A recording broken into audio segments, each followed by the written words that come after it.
Hi friends आमर नागपुर बुलाबुली पर आम बर्तमान पहुँची जाइलु साई आश्रम भक्त निवास रे। तो आम सेठारे पहुँचला पर आमर रेजिस्ट्रेशन कर देइथिलु। आमर चाबी धरी आमे बाहरी पड़िथिलु आमर रूम अभिमुखे।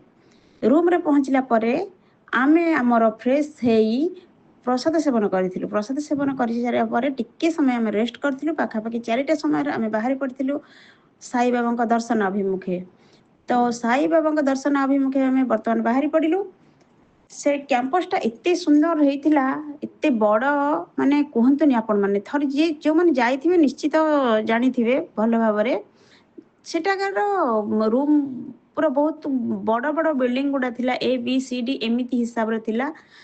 तो जहाँ भी हो हमको तो डी रे मिल जाइथिला रूम। तो आमे सेठरो टिके डिस्टेंस जेहेतु मेन रोड थिला, आमे चली चली की ଯିବାକୁ ଆମକୁ ପଡ଼ିଥିଲା। ତ ଚାଲିକି ଗଲା ପରେ ଆମେ ବର୍ତ୍ତମାନ ବାଧ୍ୟ ହେଇକି ଆମକୁ ଅଟୋ ହିଁ ନେବାକୁ ପଡ଼ିଥିଲା, କାରଣ ଆମର ଯେହେତୁ ଗୋଟିଏ ଛୋଟ ପିଲା ଥିଲା ସେଥିପାଇଁ ଆମେ ଅଟୋରେ ଗଲୁ। ବାବାଙ୍କ ଆଶ୍ରମ ପାଖରେ ଗୋଟେ ଥିଲା ଆମର ପାର୍କ। ତ ଆମେ ସେଠାରେ କିଛି ସମୟ ବୁଲାବୁଲି କଲୁ। ବୁଲାବୁଲି କରିବା ପରେ ଆମେ ପହଞ୍ଚିଥିଲୁ ମୋବାଇଲ ଷ୍ଟାଣ୍ଡରେ। ମୋବାଇଲ ରଖିଦେଇକି ଆମେ ପଳେଇ ଗଲୁ ବାବାଙ୍କ ଦର୍ଶନ ଅଭିମୁଖେ। 4 ଘଣ୍ଟା ପାଖାପାଖି 3 ରୁ 4 ଘଣ୍ଟା ଆମକୁ ଲାଗିଥିଲା ଦର୍ଶନ। ତ ଆମେ ଦର୍ଶନ କରିସାରିବା ପରେ ଆମେ ଟିକେଟ୍ ନେଇ ବାହାରି ପଡ଼ିଥିଲୁ ପୁଣି ପ୍ରସାଦ ସେବନ ପାଇଁ। ରାତି ପ୍ରାୟ 9:30 ହେଇଯାଇଥିଲା।